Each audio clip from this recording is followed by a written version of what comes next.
Bapak-ibu ada di atas, kita akan lihat Golden Gate juga dari bawah di blocked. Ini sangat penting untuk belajar tentang Golden Gate hari ini Bapak-ibu, karena sangat profetik. Hanya ingat, nanti saya tanya lagi, tahun 1544 daerah selatan kota Yerusalem. Ya, ini namanya Bapak-ibu tandanya depan City of David. City of David. Jadi hari ini adalah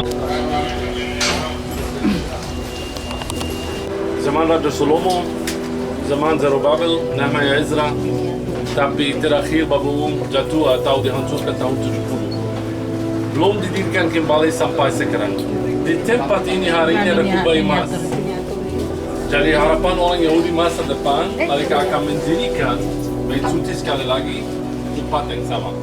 Berarti kalau Babylon mereka mau mendirikan bait suci sekali lagi, kubah emas akan dihancurkan, Masjid Al-Aqsa akan oleh Tuhan. So, jadi, Bapak Ibu, masalah bait suci, mereka tidak yakin 100% di mana Ruang Maha Kudus yang ini. Kalau bait suci ini tempatnya, lokasinya di sana, seluruh tempat namanya bait suci, yang namanya hari ini Masjid Al-Aqsa. Tapi masalahnya Bapak Ibu, orang Yahudi tidak tahu 100% tradisinya itu adalah kubah emas. Tapi mereka tidak tahu 100% itu adalah kubah emas. Kenapa ini penting? Karena nanti saya akan menjelaskan Donald Trump membawa sesuatu baru ke Yerusalem. Jadi pertama mereka setuju, terakhir mereka tidak setuju. Dan mereka buang Donald Trump karena alasan itu, karena tempat ini. So, jadi bait suci orang Gentiles, orang yang namanya najis boleh masuk, gak apa-apa. Tapi sampai sini ini ada dua ruang, ruang kudus, ruang Maha Kudus. Yang kita tahu ceritanya Ingat Zakaria waktu menerima kabar baik, dia berada di dalam ruang kudus. Karena ruang Maha Kudus hanya imam besar yang masuk. Satu kali setahun, pada hari Yom Kippur, kira-kira bulan Oktober, dia berdoa menghadap 4 arah. Pertama timur, kemudian barat, dan utara dan selatan. Dia berdoa buat seluruh bangsa Yahudi. Itu pada hari Yom Kippur. Yom Kippur itu hari yang tersuci buat orang Yahudi. So, jadi ini terjadi dalam Ruang Maha Kudus yang namanya Kodesh HaKodashim. Di mana Ruang Maha Kudus? Lokasinya di atas, tapi di mana ada dua teori yang saya akan share di atas. Tapi Bapak Ibu, yang penting, kalau kita lihat apa yang terjadi, lihat di gambar itu Bapak Ibu, ya terbalik. Jadi bait suci abad ke-7 dirubah menjadi masjid. Jadi, lulus. Jadi ini yang namanya kubah emas di atas rumah. Ya Bapak Ibu ada kubah lain.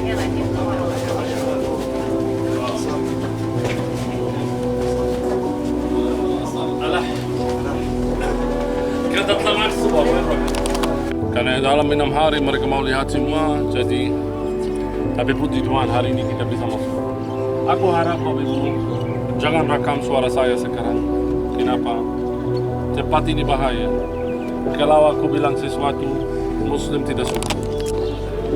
Al-Aqsa yang pertama, kami berkunjung ke sini.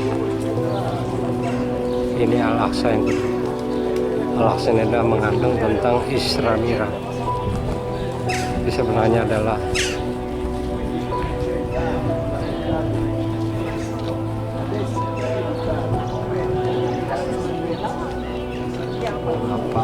orang Islam bisa datang ke Israel ini.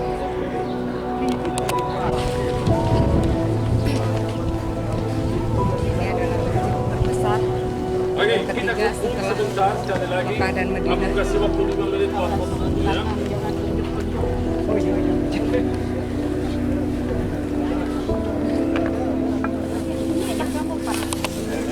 Khususnya di dalam sejarah Yerusalem, di buku Israel disebut nama mata Yerusalem tak disebut Masjid Al-Aqsa. Seringkali terjadi perselisihan antara Yahudi dan Palestina karena mereka takut bahwa Al-Aqsa akan dihancurkan.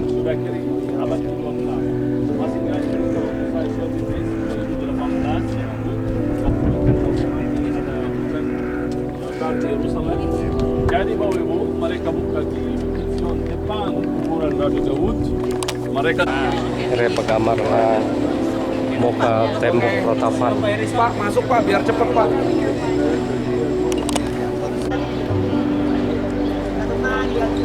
Tembok Rotapan.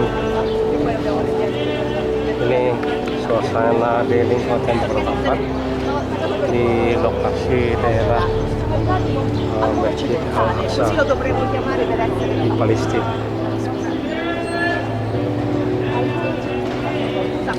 Para pengunjung dan turis-turis dari berbagai daerah.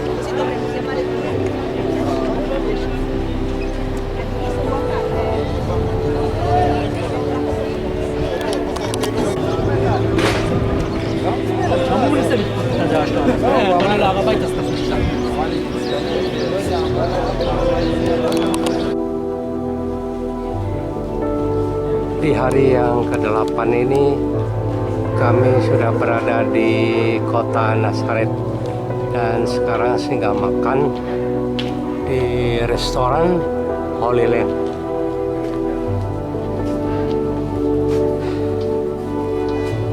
Ini restoran Holy Land.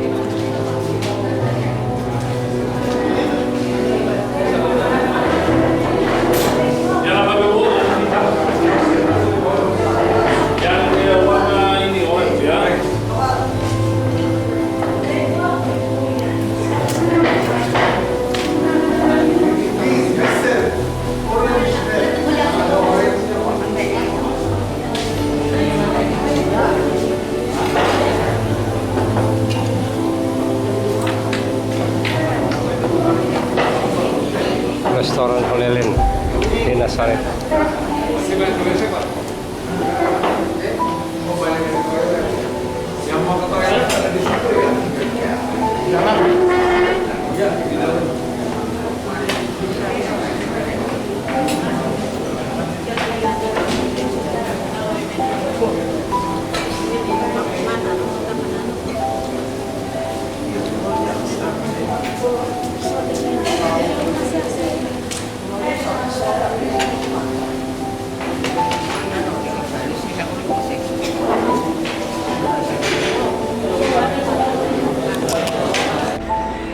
Kami di Kumana Restoran dia mengunjungi gereja tamam gereja ang Nazaret. Oh, pan kerasa gereja inon nga kanina.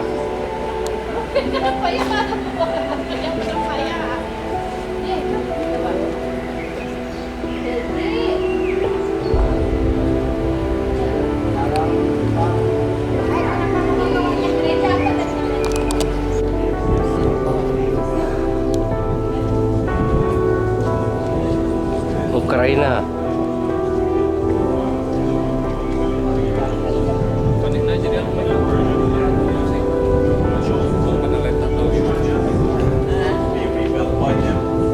This wasn't one.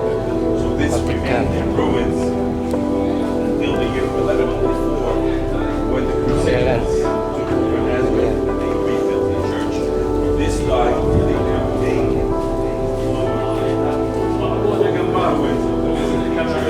and the house of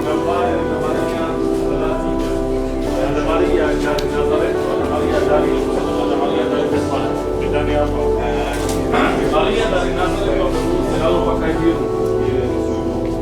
Kenapa pakai biru? Karena dia masih perawan. Seperti itu yang dari Nazaret. Lihat yang pertama yang atas.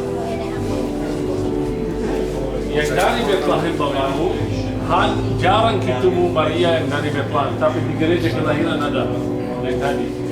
Bunda Maria pakai coklat seperti wanita besar. Punya Tuhan Yesus sebagai baby, tapi Bunda Maria tersenyum. Jarang sekali lihat Bunda Maria tersenyum. Dan yang ketiga Bunda Maria yang dari Yerusalem, dia bawa Tuhan Yesus sebagai baby, tapi bawa mukanya sedih. Jadi ini tiga jenis atau ikon buat Bunda Maria dari Nazaret, Bunda Maria dari Yerusalem, dan Bunda Maria dari Bethlehem. Ini dia tersebut tidak warna biru, karena dia masih perawan. Jadi ini benar sekali. Benar sekali Bapak Ibu. Yang terbalik jarang juga orang Katolik mengerti sesuatu. Lihat Cina, sangat salah. Dia sudah punya anaknya dan dia harus pakai coklat untuk gereja Katolik, tapi dia pakai virus, dia pakai kebingung antara dua-duanya. Juga ini dengan mereka salah karena dia sudah sudah melahirkan anak. Jadi pasti yang mereka tulis nanti teologi iPhone Bunda Maria jalan gereja tapi Ini ala Indonesianya lah. balik itu jadi seperti di sana umatnya yang lain mereka kerja pemimpinnya lagi jalan di sini untuk wow.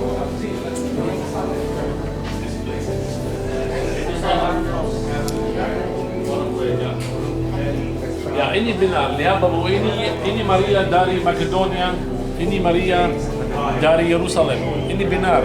Lihat warna coklat, lihat muka Bunda Maria. Sedih. Kenapa namanya Maria dari Yerusalem? Karena di Yerusalem anaknya disalibkan. Ya. So ini yang dari Yerusalem. Ini benar, ini sangat benar Pak Gudoni. Yuk. Di dalam nggak boleh ribut ya Ibu Bapak ya. Gereja ini terkenal sekali gereja yang paling tenang. Gereja apa namanya? Gereja Kabar Baik. Kabar Baik. Ya. Yuk. Gereja Kabar Baik di Nazaret. Kita masuk. Besar sekali gerejanya.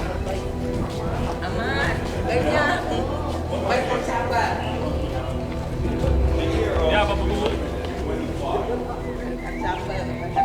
Kita baca firman Tuhan ngerti. Kenapa gereja disebut gereja kabar gembira atau kabar baik? Kita buka firman Tuhan Lukas pasal 1 mulai dari ayat 20 itu. Kita berada di kota mana? Nazaret. Nazaret di Galilea. Ya, Di ini Galilea. daerah yang namanya Galilea. Oh iya, Galilea. Jadi ingat, Galilea, Samaria, Judea. Lukas 1 ayat 20. Mulai dari Galilea, ayat 20. Samaria.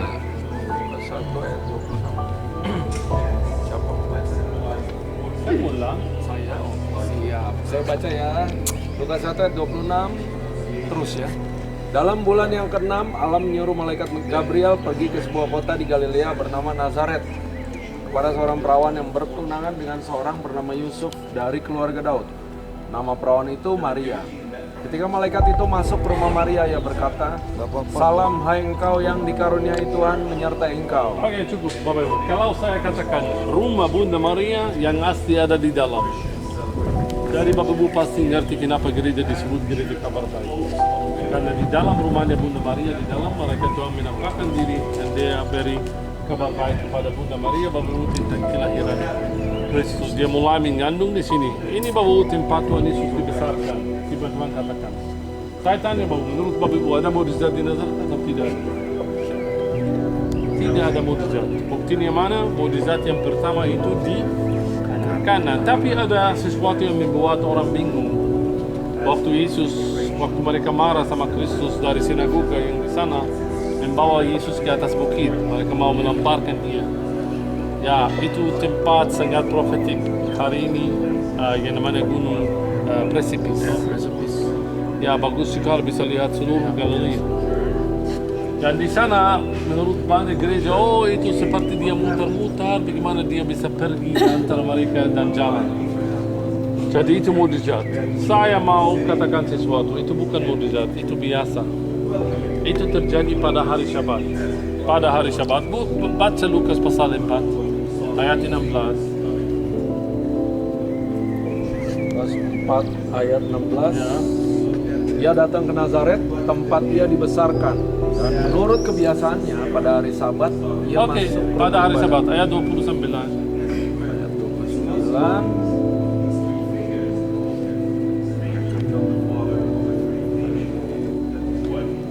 Mereka bangun lalu menghalau Yesus keluar kota dan membawa dia ke tebing gunung, tempat kota itu terletak, untuk melemparkan dia dari tebing itu.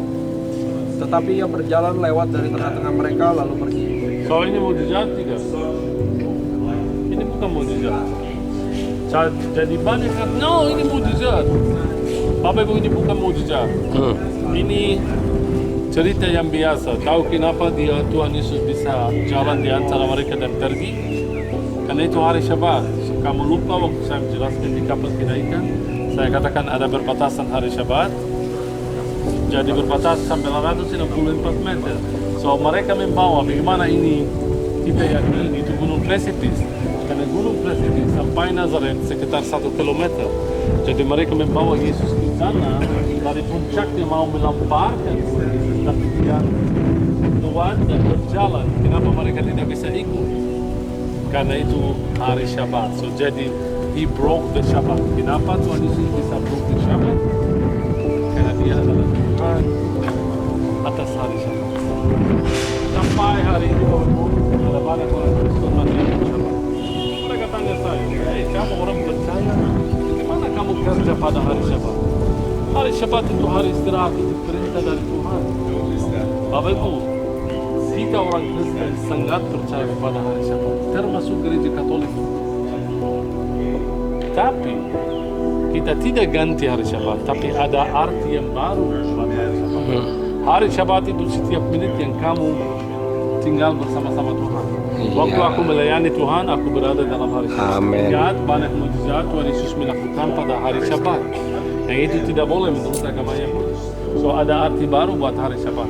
Sampai hari ini masih ada gereja-gereja. Ada ini dari gereja yang masih ikut hari Syabat, puasa begini. Saya satu kali bawa grup dari Indonesia. Lucu sekali, mereka pakai profetik. Aku tidak tahu backgroundnya apa. Pendeta hubung saya, kami mau profetik 1, 2, 3. Aku bilang oke, bagus. Saya datang ketemu mereka.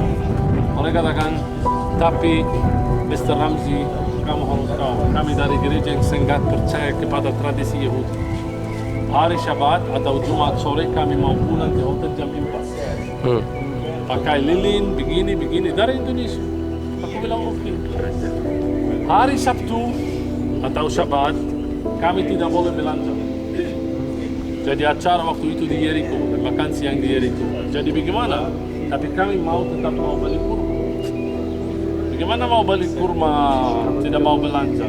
Kami tidak boleh pakai duit pada hari Syabat. Tidak boleh foto, tidak boleh. Sampai aku pusing. Aku bilang, Bapak Ibu, siapa yang katakan begitu? Yesus juga he broke the Shabbat. Jadi Syabat ada arti. No, jangan bilang begitu. Waktu itu juga ada makan siang di restoran yang namanya Mandarin. Office juga tidak tahu. Aku bilang, tapi makan di Mandarin. Tahu itu makan siang apa? Itu babi. No! Kami tidak boleh makan babi. Kenapa babi ini? Tidak boleh makan babi. Haram. Tidak kosher. Aku pusing sampai harus kerja 2 sebagai guide dan atur seperti office. Aku ganti semua, tapi sedikit di dalam aku mau ajarkan mereka sesuatu. Aku marah sedikit sama mereka. Dan besok harus berangkat. Hari Syabat atau Jumat sore kembali ke hotel jam 4 seperti yang mereka minta. Gak apa-apa acara hilang, yang penting hari Syabat. So mereka ikut Shabbat Shalom. Oke, besok acara kami di Yerusalem. Karena di Yerusalem tidak ada belanja. No, tidak ada belanja, tidak ada. So, oke. See you besok. Besok pagi saya datang ke hotel. Waktu itu hotel Mount David. Saya datang ke hotel Mount David, ketemu mereka. Aku sedang makan, mereka selesai makan. Semua pakai putih. Karena hari Syabat. Shabbat Shalom. Saya turun ke lobby. Ya, mereka tunggu saya. Oh, Mr. Ramzi, ayo kami mau jalan hari Syabat. Wow, luar biasa. Kata mau gimana? Mereka bilang acara. Saya bilang tapi itu hari Syabat. Hari Syabat tidak boleh naik mobil. Kamu harus jalan kaki. Jadi mereka seperti Bob mulai bingung sedikit cara begitu. Oke, jalan kaki kamu benar.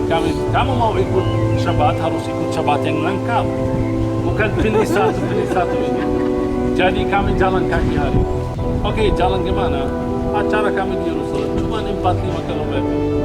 So mereka discuss sedikit, terakhir mereka setuju. Oke, Mr. Ramzi kami mau jalan kaki. Oke, bravo. Tapi aku lupa hari Syabat kamu tidak boleh jalan luat 1 kilometer. Oh, ya. So jadi bagaimana? Di sini saya lihat kiri kanan begini, tidak ada apa-apa kecuali ada toko souvenir di sana. Oh, aku lupa, kamu tidak boleh belanja hari Sabat. Jadi menurut saya tetap istirahat di hotel berdua sendiri dan aku mau pulang rumah. Saya bilang begini, sampai ada ibu katakan, tapi Mr. Ramzi kami dari tempat, you see, kamu mulai muter-muter seperti Nabi saya. Karena kamu dari tempat, kamu tidak bisa ambil sesuatu, tinggal sesuatu. Bagi ibu Syaban itu adalah setiap hari, setiap menit yang kita tinggal bersama-sama. Pasti terakhir mereka tidak setuju dengan saya. Mereka naik bis, mereka ikut acara begini dan mereka tetap percaya hari Syabat. Tapi begini, aku bilang, aku masih, waktu saya ajarkan kamu, aku masih berada dalam hari Syabat. Hari Syabat ada arti buat kita dan jangan lupa Tuhan kita adalah Tuhan atas hari Syabat. Amin. So begini, jangan seperti Yahudi. Sampai sekarang mereka orang Yahudi. Bapak Ibu, jujur di Israel dia tahu hari Syabat itu hari malas.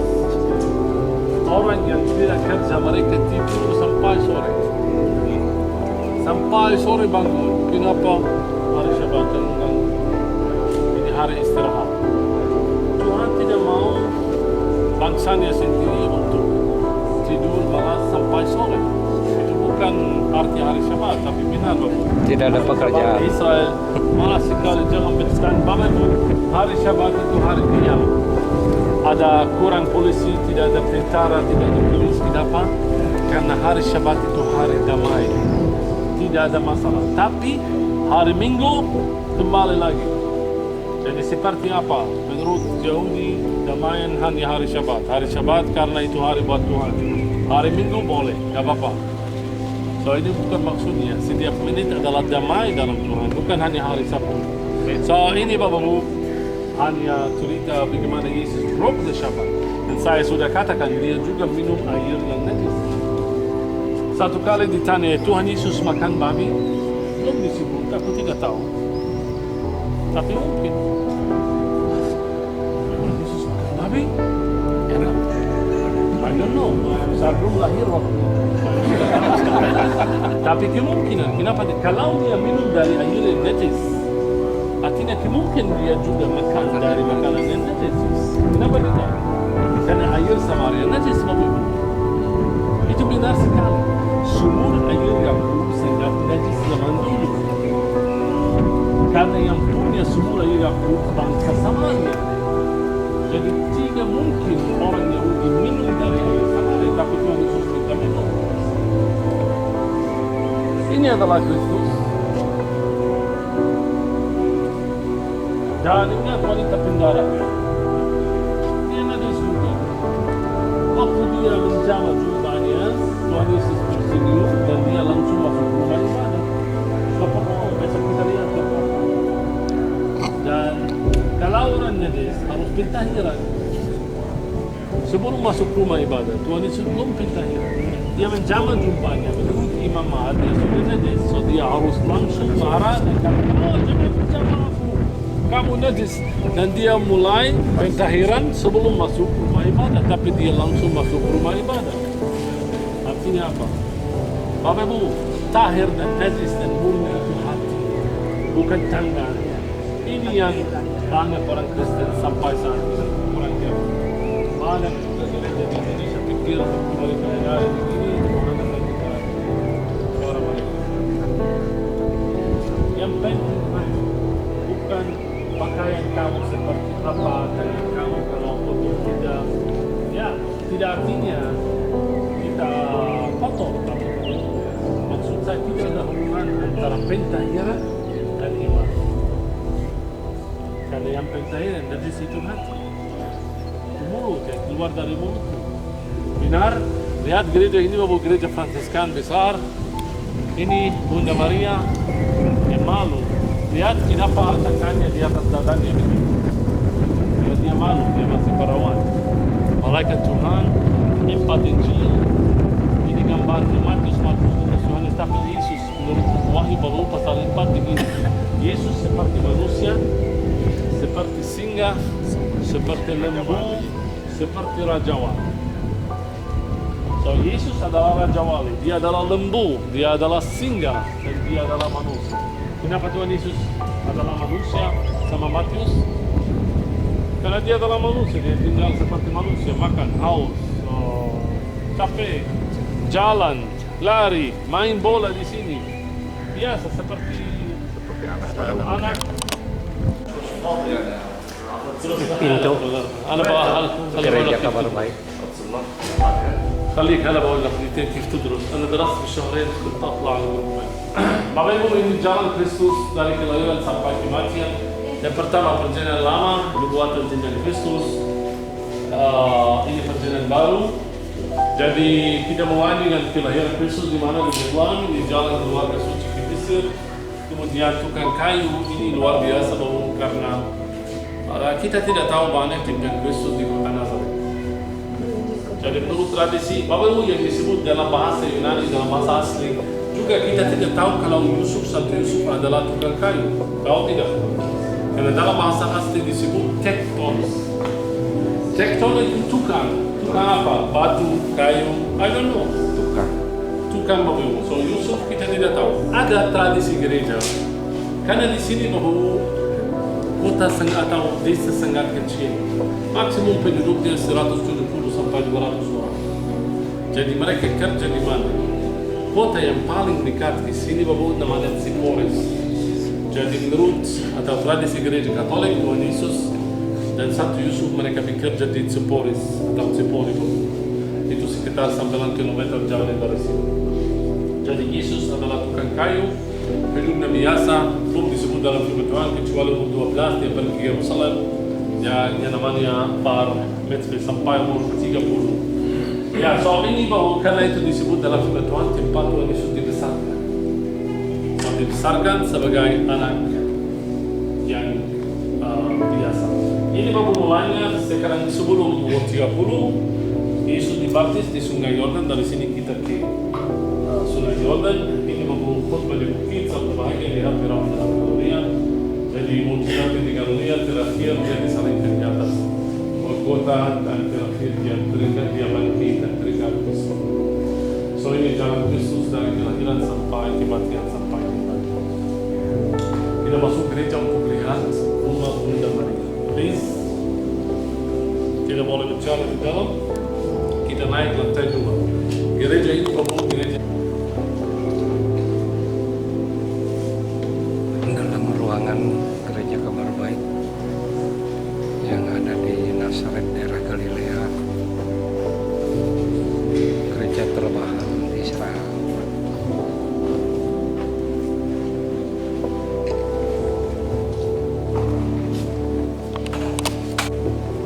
Inilah dalam ruangan gereja Kabar Baik di Nazaret daerah Galilea. Tempat ibadahnya adalah di lantai 2.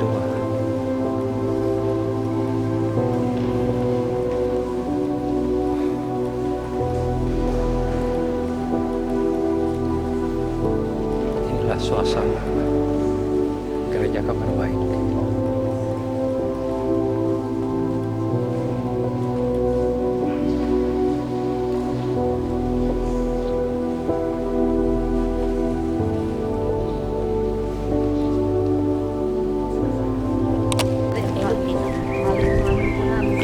Dipotret dari muka kejauhan kubah gedung gereja Kabar Baik di Nazaret Galilea.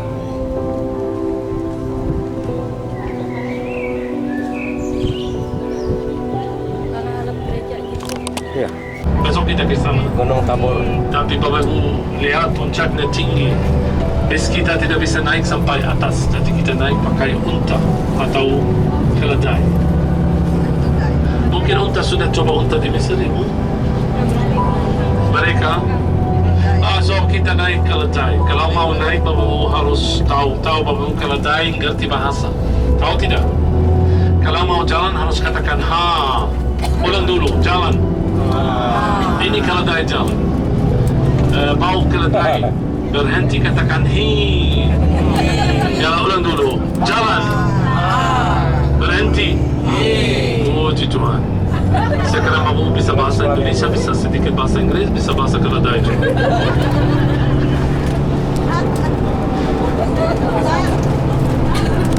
Ke laut. Danau Galilea. Ya, Sungai Yordan baru mulainya terakhir di sini sampai Laut Mati.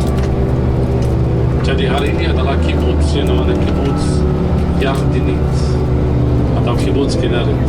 Bapak empat nama buat Danau Galilea, Kinneret, Genesaret, Tiberias. Sampai di Danau Galilea. 21 km, lebarnya 11 km. Inilah Danau Galilea. Dipotret dari Lihat dulu gambar sebelah kanan, wow, Danau Galilea.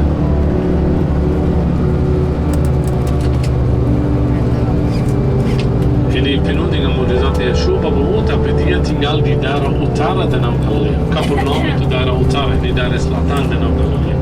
Jadi Kapernaum, arahnya Kapernaum sebelah sana bawah.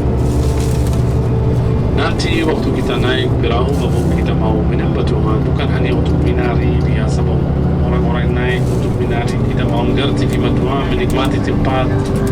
Karena menurut saya perahu Danau Galilea salah satu tempat yang amazing bahwa alami. Airnya masih sama, anginnya masih sama, ikannya masih sama.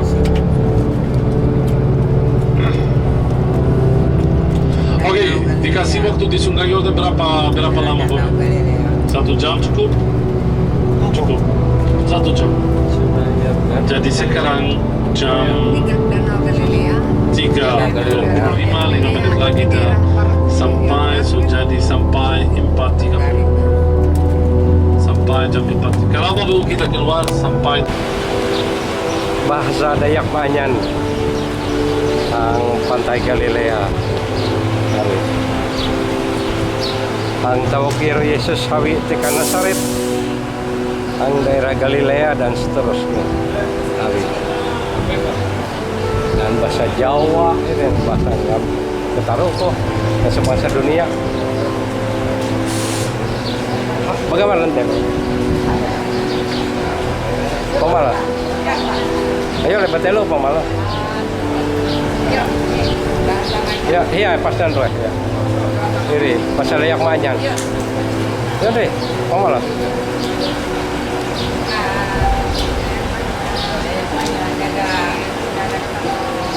Iya.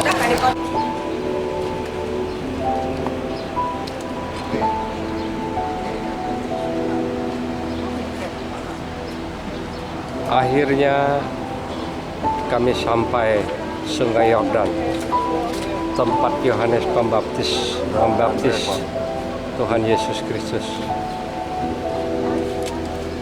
Inilah Sungai Yordan.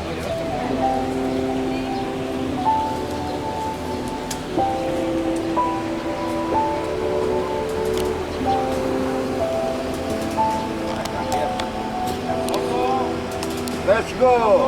Let's go. Let's go. Sungai Yordan, Pagonedi. Ya. Kita masih di atas.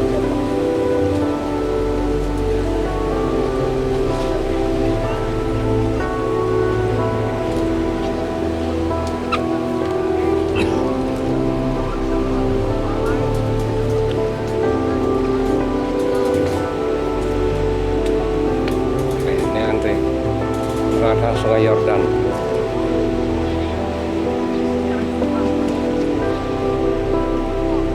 Oh, di sini dong. Di bawah.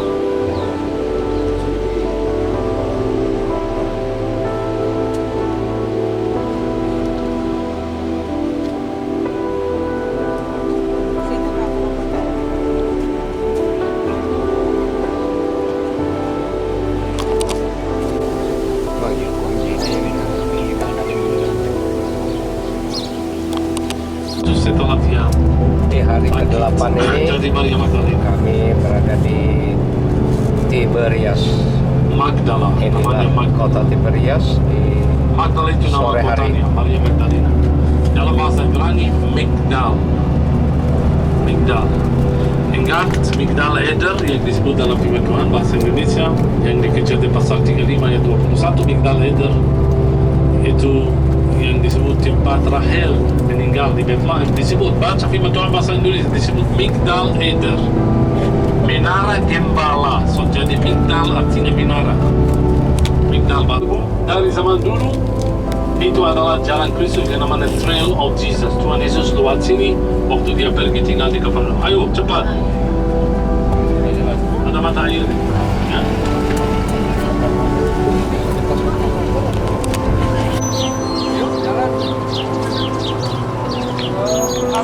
Suka worship. Biasa orang karismatik, orang profetik, mereka datang sini. Di penjara dibawa dari atas. Ya.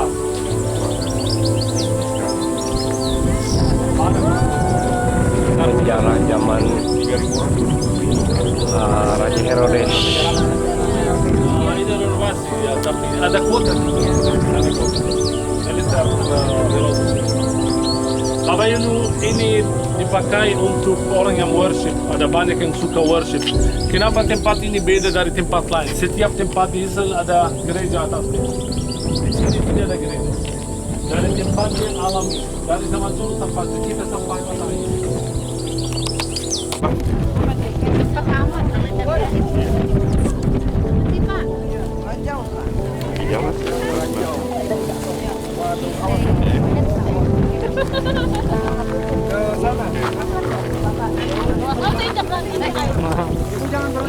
Kita jangan. Iya, ayo Bapak Ibu. Ya, oke, jadi begini dorong sedikit ya. Mama. Tarik. Ini maju dikit. Maju sedikit. Oke. Nah, Bapak Ibu. Tempet.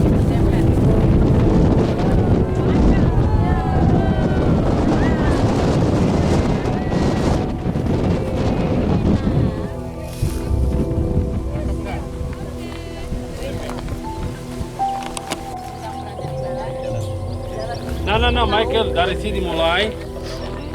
Ini sampai Abuna, setelah Abuna, jalan ini. Oke, siap ya. Saya jangan ada yang ngomong, Ambuna siap ya. Abuna tanya dulu jalan apa namanya. Pokoknya jalan dari Nazaret menuju ke Kapernaum aja gitu aja. Ya, ini Lembah Arbel. Lembah Arbel. Lembah Arbel Gospel Trail. Gospel Trail. Oke. Diingatin atas Oke. Siap ya, saya ambil ya, mulai ya. Gospel Trail. Lembah Arbel. 3, 2,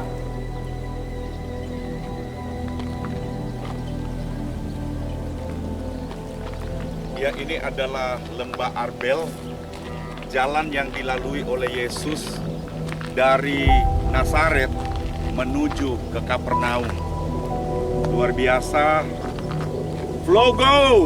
Let's go! one more time, Vlogo. Let's go! Vlogo. Let's go! itu Rasanya mau di sini. ya. Oke. Enak banget.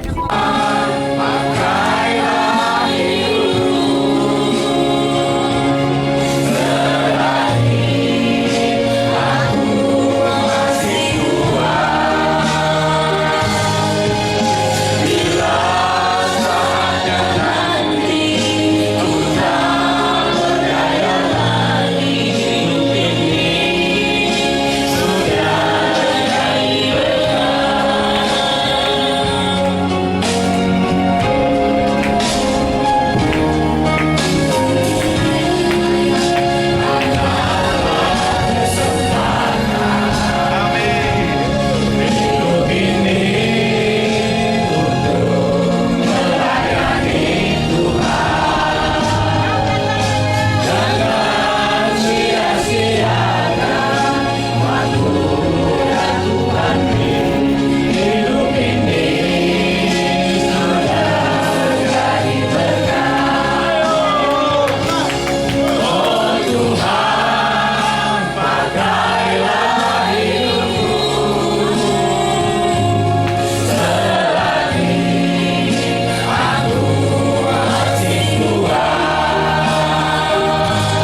Bapak Ibu. Selamat sore. Salam. Halo.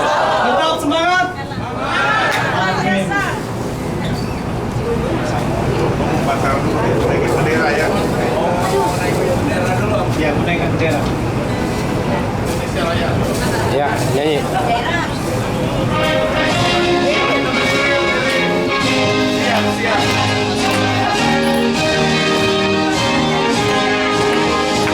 Indonesia tanah airku, tanah tumpah darahku.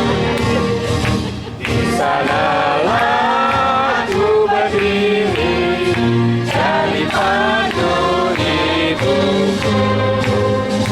Indonesia kebangsaanku, bangsa dan tanah airku. Marilah kita bersatu, Indonesia bersatu. Hiduplah tanahku, hiduplah negeriku, bangsa nuraniku semuanya. Bangunlah jiwanya, bangunlah badannya, untuk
dan hormat. Ku angkat suara pujian, ku agungkan namamu, sebab kau besar, perbuatanmu ajaib, tiada seperti engkau, tiada seperti engkau, sebab kau besar, perbuatanmu ajaib, tiada seperti engkau, tiada seperti engkau.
dengan di baik. pagi hari. Ya karena kalau kita nanti telat di Ini pagi adalah hari, Tiberias. makan siang telat, akhirnya kita jadi telat sampai ke sore hari.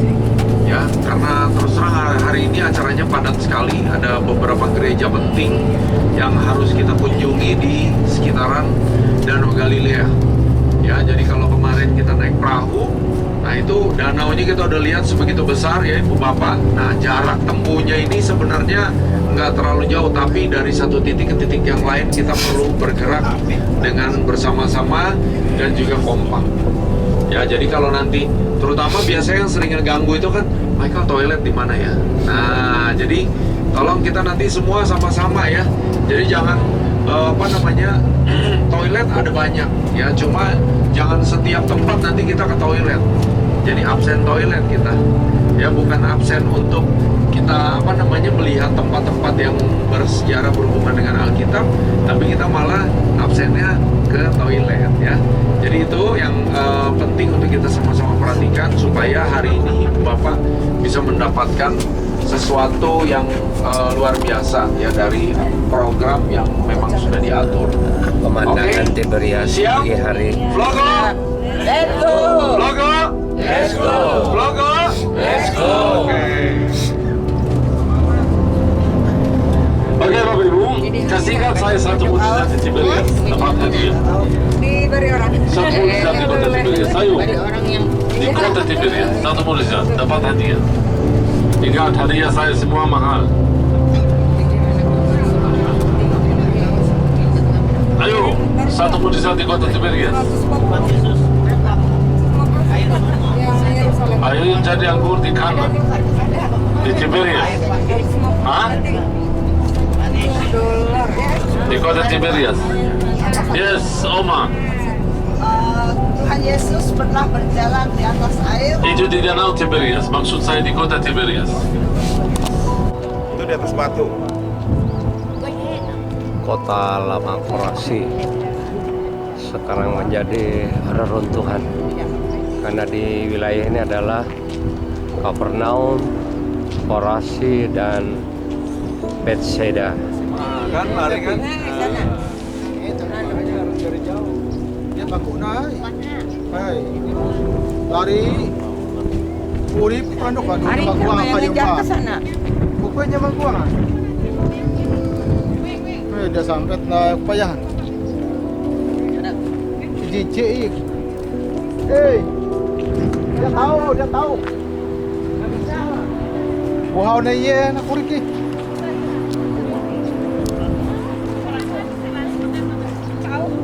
Ada di atas. Tegehong anu kau.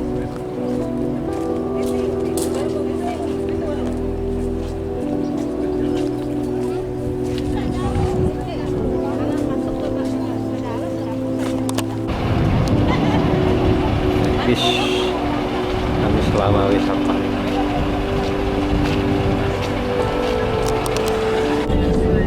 Kami harus sampai Bukit Ucapan Bahagia.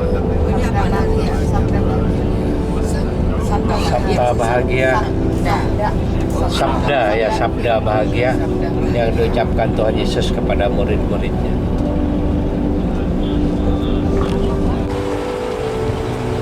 Sekarang kami berada di tempat reruntuhan kota Kapernaum yang ada di dalam Alkitab. Suasana tempat kota Kapernaum.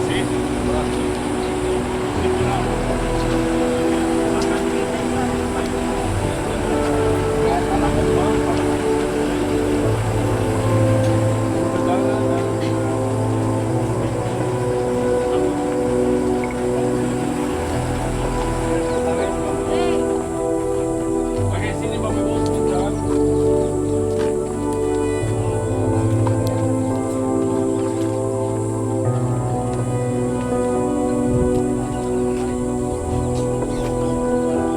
Kota Tiberias. Bapak Ibu, dataran lingkungan kota Gadara dan Gerasa. Ya, Bapak Ibu. Di sana ada dua bukit. Di antara dua bukit ada seperti lembah. Itu Gadara atau Gerasa dan tempatnya namanya juga Dalman. dia beri makanan 2 kali.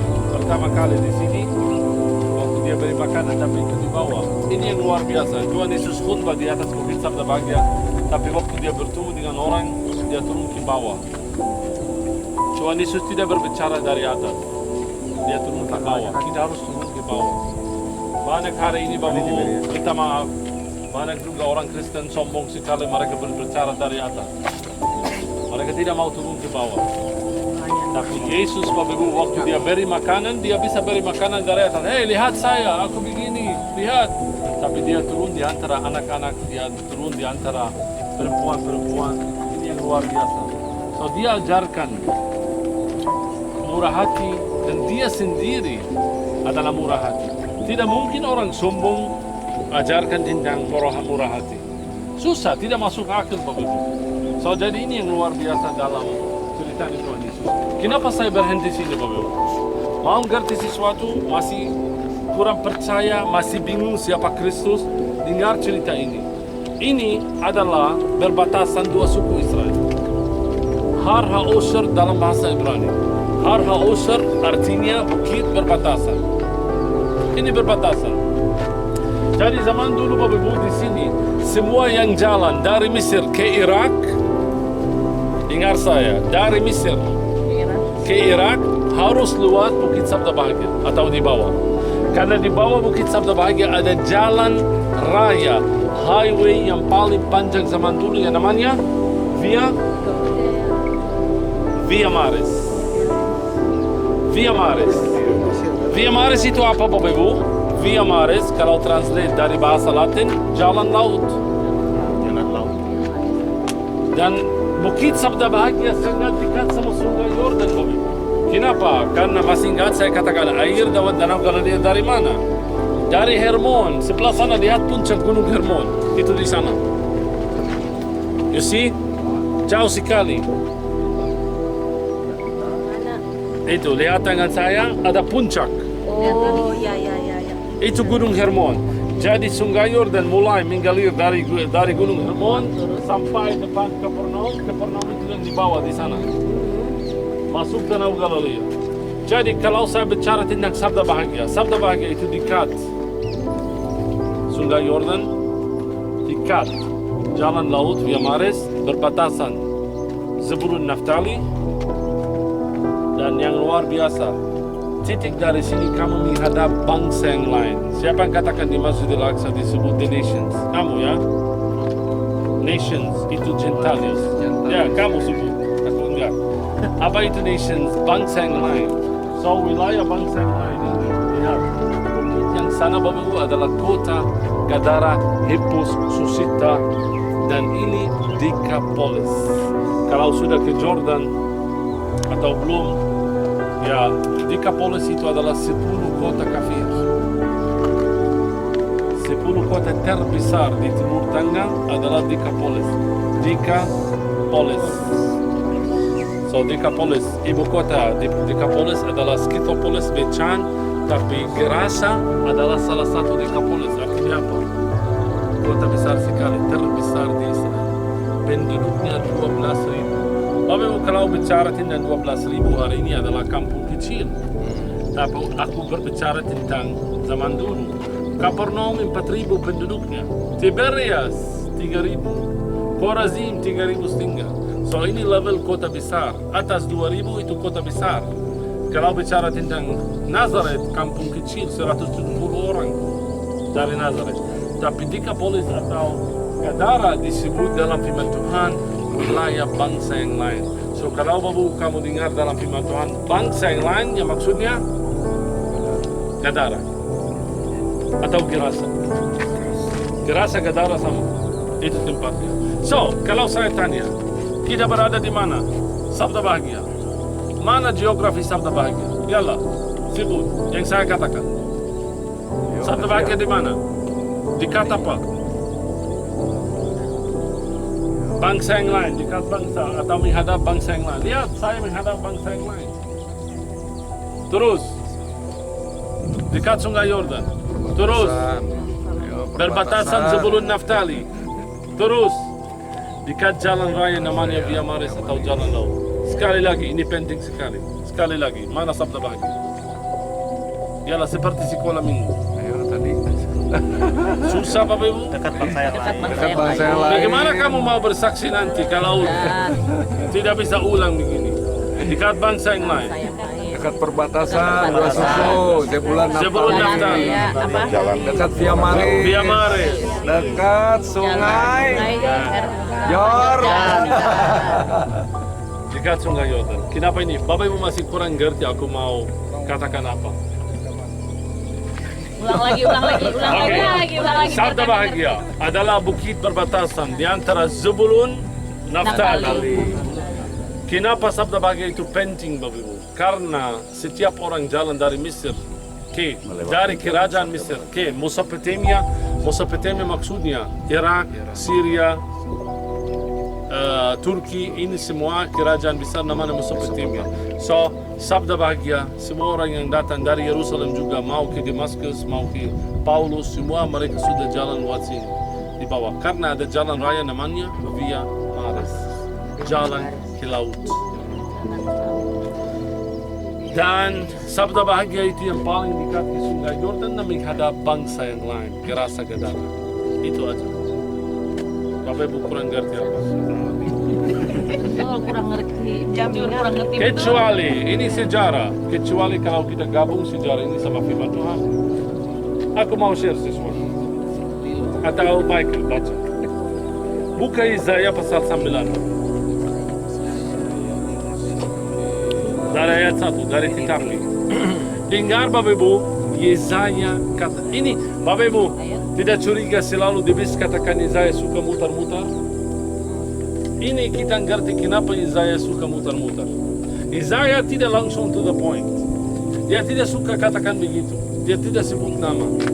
Yesaya selalu mau orang-orang cari sendiri. Jadi kamu cari sendiri. Tapi hasilnya luar biasa. Baca dari tetapi.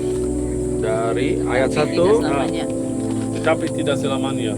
Akan ada suranaman untuk negeri yang terempit itu. Kalau dahulu Tuhan merendahkan tanah Zebulun dan tanah Naftali, maka di kemudian hari dia Jalan ke laut. memuliakan jalan ke laut ke arah seberang sungai Yordan, wilayah bangsa-bangsa lain. Yesaya begini katakan, kamu cari sendiri. Ada satu titik di dunia. Di mana itu?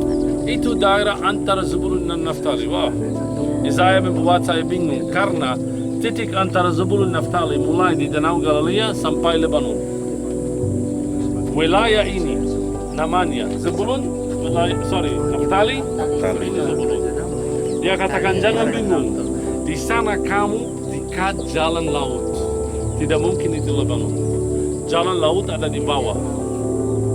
Dan kamu dekat sungai Yordan. Dan kalau kamu berdiri di sana, kamu menghadap bangsa yang lain. Bapak Ibu, saya katakan di bis, jangan percaya aku. Pulang Indonesia besok, masuk kantor atau kamar, buka Google, tulis di Google di mana Zebulun Naftali, mana jalan laut, mana sungai Yordan, di mana wilayah bangsa yang lain. Tapi aku janji Bapak Ibu, kamu akan ketemu satu tempat. Titik yang saya berada sekarang, Bukit Sabda Bahagia. Tidak ada tempat lain. Dan ayat 2 katakan, so hasilnya apa ya? Apa yang terjadi di sana? Dia katakan, kalau kamu di sana, apa yang terjadi? Bangsa-bangsa yang berjalan di dalam kegelapan telah melihat terang yang besar. Mereka yang diam di negeri kegelapan, atasnya terang telah bersinar. So, Bapak Ibu, dia katakan, people sitting in darkness have seen a great light. Apa maksudnya? Great light siapa? Tuhan waktu dia datang tinggal bersama-sama mereka. Ingat, Tuhan Yesus di sini adalah orang asing. Dia bukan orang Kapernaum atau tinggal di daerah Sabda Bahagia. Dia orang Nazaret. Itulah di Nazaret dan dia datang tinggal bersama-sama mereka. Di kota yang dibawa yang namanya Kapernaum. Dia sering datang naik ke Bukit Sabda Bahagia untuk bertemu dengan orang miskin, untuk khutbah, untuk melakukan mukjizatnya. So jadi ingat waktu saya katakan, kalau kamu datang 2000 tahun yang lalu, kamu akan bertemu dengan Tuhan di daerah sini bersama orang-orang miskin. Selalu diajarkan mereka di sini. Jadi ini tempat Tuhan Yesus berada. Ini tempat yang sehari-hari dia makan di sini. Dia cari bunga seperti Bapak Ibu. Dia bicara, dia senyum, dia luar biasa. Bapak Ibu, kita mau coba untuk ada bis datang.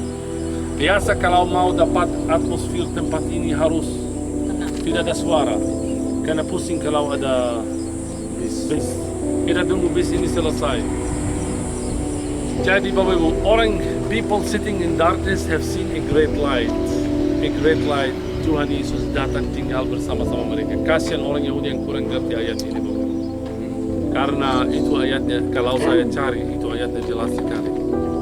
By the way, Yesaya bisa sebut nama tempat, tapi dia tidak mau. Kapernaum sebagai kota, didirikan tahun 100 sebelum Masehi. 100 sebelum Masehi. Waktu dia berbicara tentang ayat ini, belum ada kota Kapernaum. Jadi tempat ini sepi. Karena tempat ini ramai waktu Tuhan Yesus datang. Orang-orang datang. Karena Bapak, kalau kamu dengar ada seorang kudus, saya baru dengar di Indonesia ada satu atau ada yang katakan di daerah ada minyak keluar dari tembok begini, ada mukjizat. Baru aku banyak tamu-tamu katakan, oh Ramzi kami mau mereka naik pesawat untuk lihat tempatnya. Maksud saya begini Bapak, kalau kamu dengar tentang mukjizat atau tentang Mesias atau ya, pasti kalau kamu tinggal di kota jauh mau datang ke sini untuk bertemu dengan dia. Ini yang membuat Tuhan Yesus membuat tempat ini ramai Bapak, walaupun sebelumnya sepi, tidak ada cerita, tidak ada Kapernaum. So orang datang ke sini buat apa? Hanya orang lewat jalan karena Via Maris, tapi Bukit Sabda Bahagia selama sejarah Israel tidak ada arti. Dan mereka baru ngerti Bukit Sabda Bahagia Bapak ini ada 7 mata air. Jadi Tuhan Yesus membuat tempat ini kaya, penuh dengan sejarah. Abuna, kita mau berdoa. Ya. Kita berdoa Bapa di surga, kami percaya kepadamu bahwa berbicara tentang sabda bahagia itu akan disebarluaskan sampai ke ujung bumi ini. Di tempat ini kami mengalami sesuatu yang baru. Bangkitkan iman setiap kami untuk kami terus menggali dan mencari lebih jauh, memaknai apa yang merupakan maksud dan tujuan Tuhan. Jadikan semakin hari kami semakin dibentuk untuk dewasa dan melihat bahwa kehidupan kami harus menjadi saksi kemanapun Tuhan membawa kami pergi. Terima kasih untuk Pak Ramzi yang menjadi alat Tuhan, menyampaikan, menyingkapkan, membuka setiap rahasia-rahasia kebenaran bagi kami. Dan kami pun dapat melihat keajaiban itu. Jadikan apa yang kami terima termeterai kuat di dalam hati kami, dan kami dapat menceritakan bagi banyak orang, menjadi sebuah kesaksian. Terpujilah namamu, serahkan perjalanan kami selanjutnya ke dalam tanganmu. Kami terima berkat-Mu hari ini, di dalam nama Yesus kami berdoa, haleluya, amin.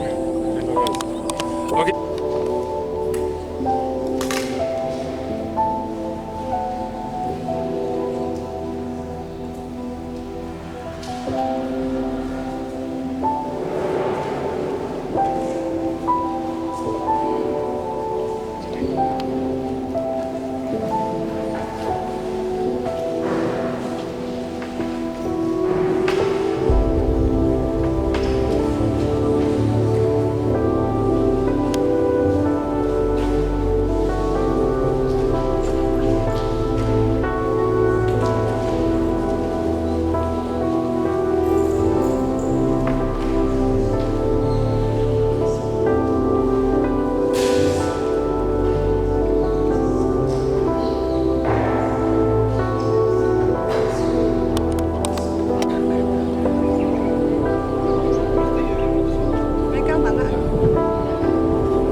Ini tampak dari muka gereja 7 mata air.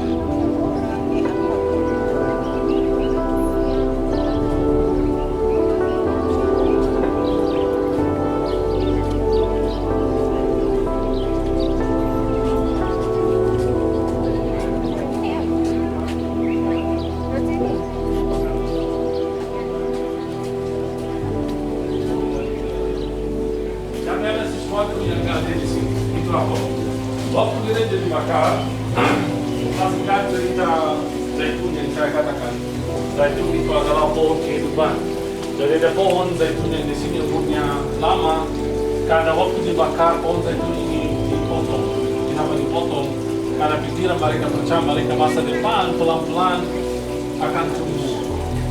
So jadi Bapak Ibu, bulan September yang jual delima dan jeruk di sana, dia tahu aku bawa penggunaan profetik. Ya for saya bulan ini dibakar bulan Juni 2015 dibakar bulan Juni. Ya for saya bulan September. Nanti kamu profetik, kamu sudah dengar berita di gereja Tabgapel, kenapa? Dia bilang kamu masih ingat pohon zaitun? Ya, jadi dipotong. Dia bilang mereka masuk gereja, mereka lihat pohon zaitun yang dibakar, yang dipotong tumbuh dan bilang ya kamu harus datang. Saya tidak boleh masuk sampai bulan November, sampai saya bawa renungan yang pertama. Jadi aku tidak sabar, aku datang di depan mereka, saya katakan ikut sama Tuhan ini. Saya lari ke gereja masuk, waktu saya lihat pohon zaitun, saya kaget. Ini pohon zaitun siapa yang percaya pohon zaitun ini dibakar, dipotong sampai tumbuh lagi. Lalu selama 3 bulan ini sudah tumbuh dan lihat sudah berbuah. Saya punya gambarnya 2017 masih pendek, lihat bagaimana cepat sekali tumbuh. By the way, mujizatnya bukan bagaimana tumbuh, karena zaitun tidak pernah mati. Kalau dipotong pasti tumbuh lagi, tapi lama sekali. Saya punya pohon zaitun di rumah Bapak Ibu, umurnya sekarang 10 tahun. Itu seperti anak saya, seperti anjing saya. Aku sayang sama pohon zaitun ini.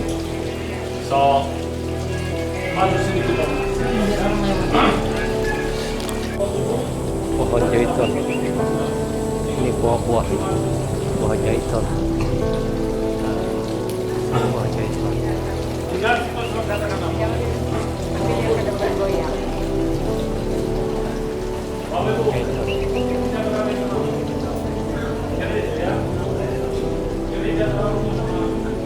Buah zaitun.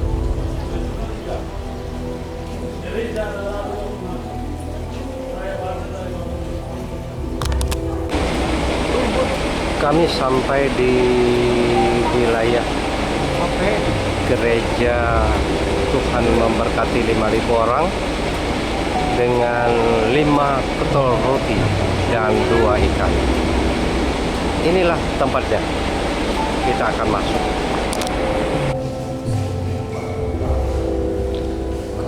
Sekarang berada di ruang gedung gereja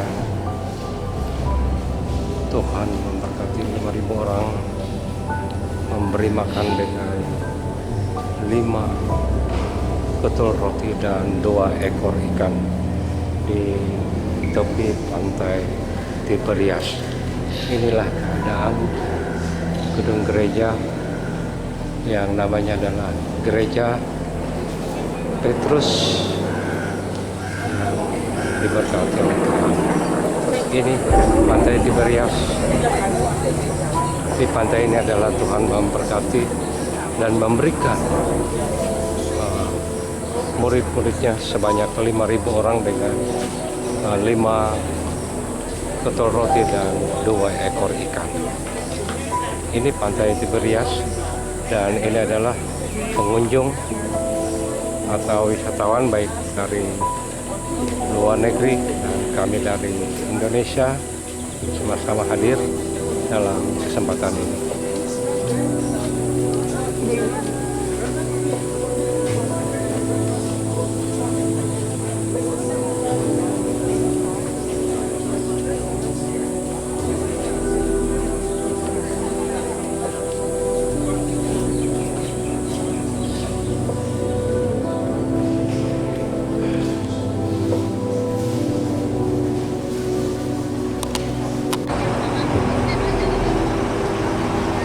Kami sekarang berada di Kapernaum. Ini rombongan-rombongan dan bis-bis dari mancanegara yang berkunjung di Kapernaum. Mungkin banyak sejarah tentang Kapernaum karena tempat Yesus mengajar murid-muridnya tentang keselamatan. Gereja naik. Kapernaum, Gereja Kapernaum. Bethsaida, dan di daerah pantai Galilea. Yang di New York itu kakinya, lihat kakinya. Lubang paku. Baju ini mau diambil, lihat bukannya tidak jelas, tapi ini pasti Kristus dari kakinya, tidak kita tahu. Ya, ayatnya ini Bapak disebut atau diambil ini dari Matius pasal 8 ayat yang ke-20. Saya baca. Yesus berkata kepadanya, serigala mempunyai liang dan burung supaya serang, tetapi anak manusia tidak mempunyai tempat untuk meletakkan Kepala. Namanya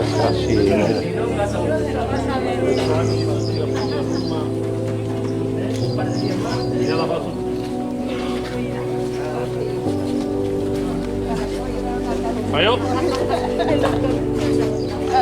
Boleh bawa kamera.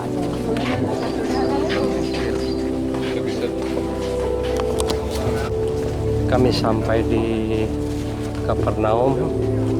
Kita lihat sisa-sisa bangunan pada waktu Tuhan Yesus mengajarkan murid-muridnya.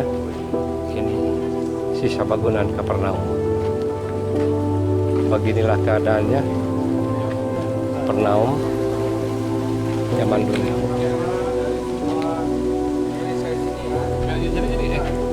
Batak hijau.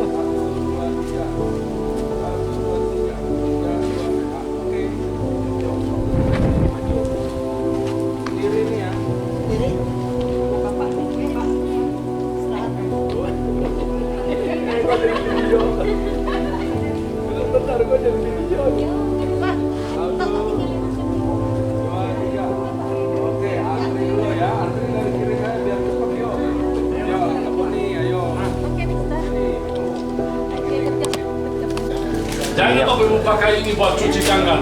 Minyak Ini hanya buat buka. Karena ini mahal. Ini 350. Jadi paket ini Bapak Ibu semua lengkap di sini 150. Ada dish. Sama bes. Sama 7 botol Bapak Ibu $20. So 5 dua lagi. Murah. Bapak Ibu minyak korban, minyak zaitun sama sabun. Seperti ini paket ini 120 tapi full semua bisa dapat semua. Yang mau ini sudah. Yang mau ini. Ya bayarnya satu. Kalau mau juga. Kalau mau zaitun yang bagus ini semua bagus. Ini per botol berapa? Ini anak-anak Israel.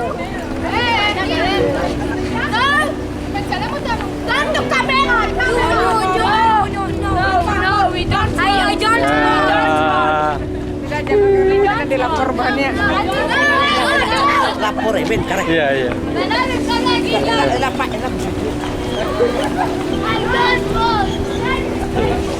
Kawan anak-anak sekolah. Ya. Sudah sampai kita di tempat ikan Petrus. Ya, kami akan makan siang di Pantai Tiberias. Dan beginilah pemandangannya Pantai Tiberias. Pantai Tiberias ini luas sekali. Dan inilah restoran-restoran yang ada di Pantai Tiberias ini. Aduh, ini sekolahan nih, Mak.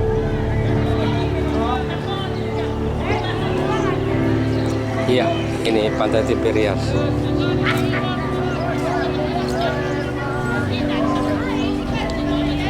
Ini anak-anak tadi.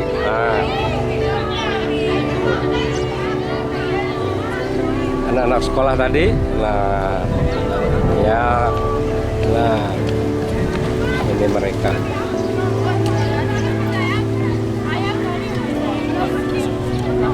Ya.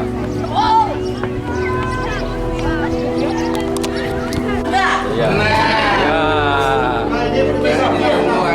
Selamat makan.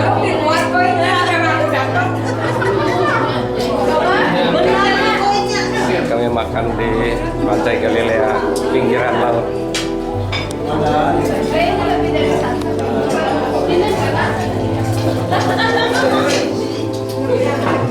info ini nih. Dede suap. Asli. Suap lawan.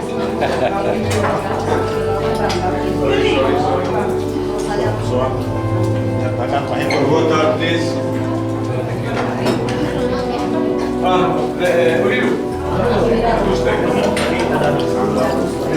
Please, please. Yes, sir. Here. Suap ini ada ya? Ya. Angkat. Makan. Spoon, sir. Orangnya minimal setengah matang. Hebat kok jadi matang. Ini sapi. Jarang juga ada nasi lah. Ya. Kita ada nasi juga lah. Ada. Tapi jarang orang. Kita masak kok bener. Sendiri loh. Kita masak. Karena di sana ada toko Asia. Oh iya. Makan Asia. Toko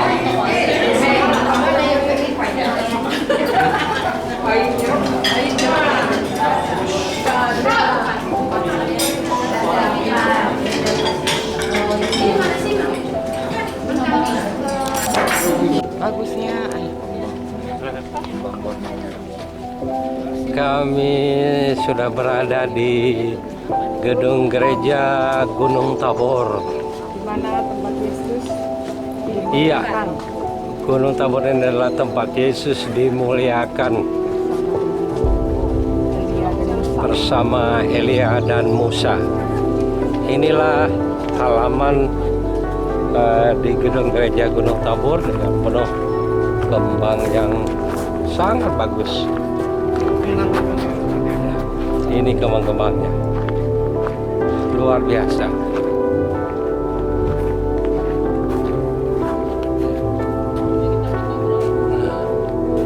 Bagus.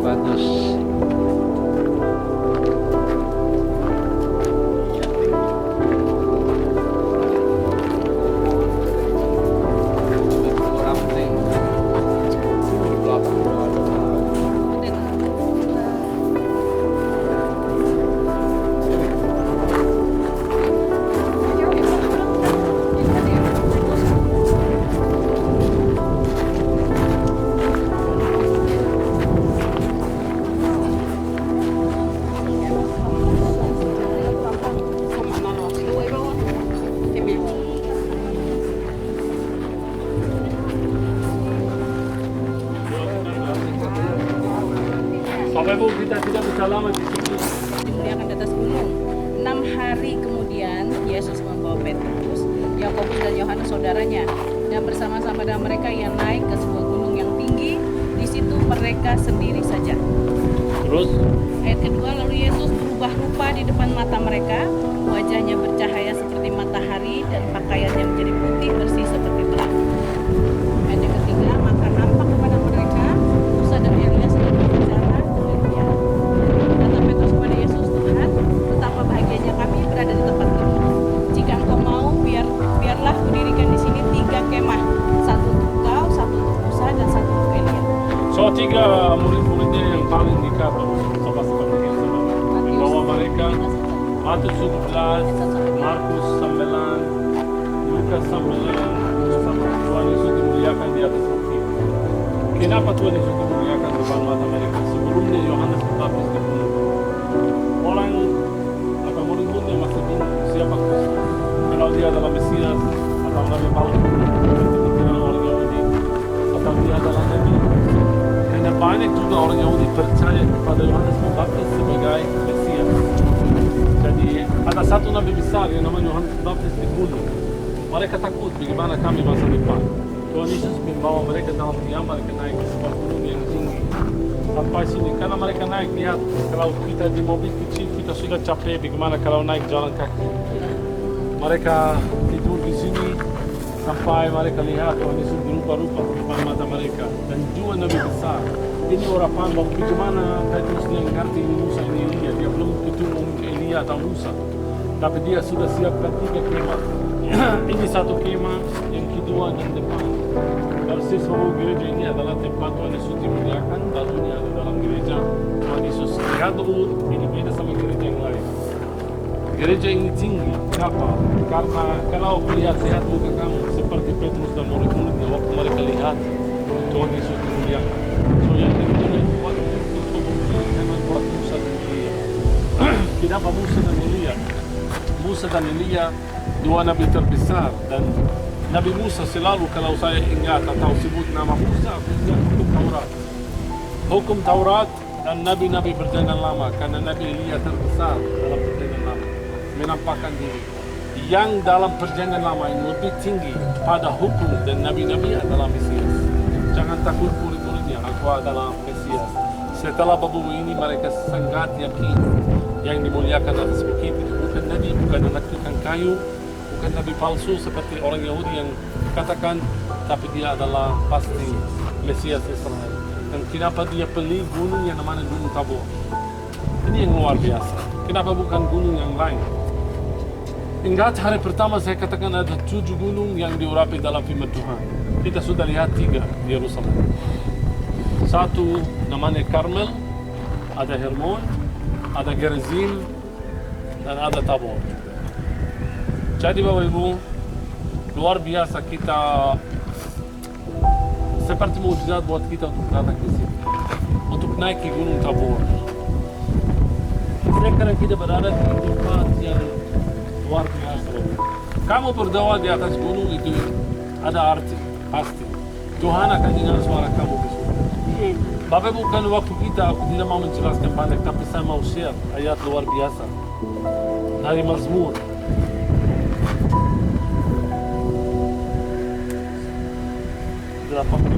Aku baca. Ya Tuhan Elohim semesta alam, siapakah seperti Engkau? Engkau kuat ya Tuhan, dan kesetiaanmu ada di sekelilingmu. Engkaulah yang memerintah kencangkan laut pada waktu naik gelombang-gelombangnya. Engkau juga yang merendahkannya. Engkaulah yang meremukkan Rahab seperti orang terbunuh. Dengan lenganmu yang kuat, Engkau telah meraikan musuhmu. Punya mula langit, punya mula juga bumi, dunia serta isinya, Engkaulah yang mendasarkannya. Utara dan selatan, Engkaulah yang menciptakannya. Tabor dan Hermon bersorak-sorak karena nama. Tabor dan Hermon bersorak-sorak karena nama. So kita harus bersorak-sorak, kita harus ada sukacita, datang untuk berdoa di gunung yang suci di bawah Gunung Tabor. Tempat Tuhan Yesus dimuliakan. So waktu kita membawa cuma 10 menit masuk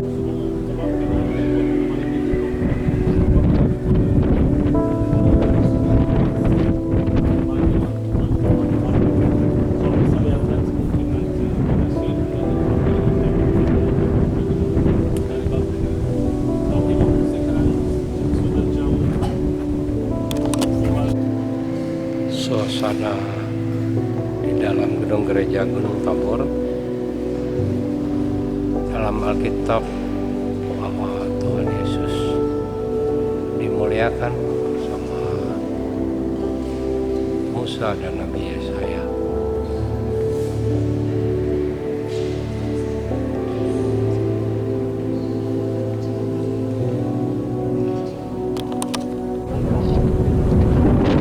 Dari atas ketinggian Gunung Tabor, kelihatan pemandangan sangat bagus sekali.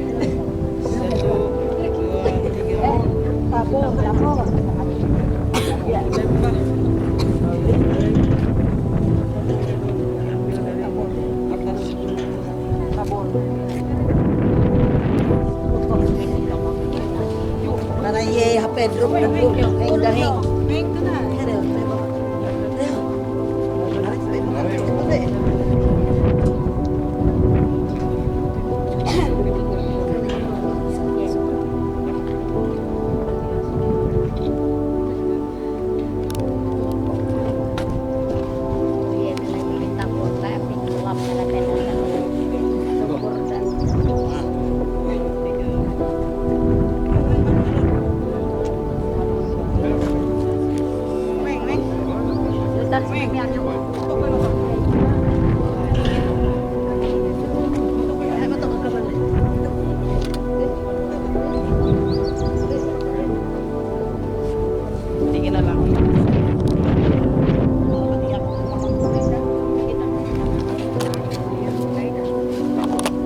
jadi.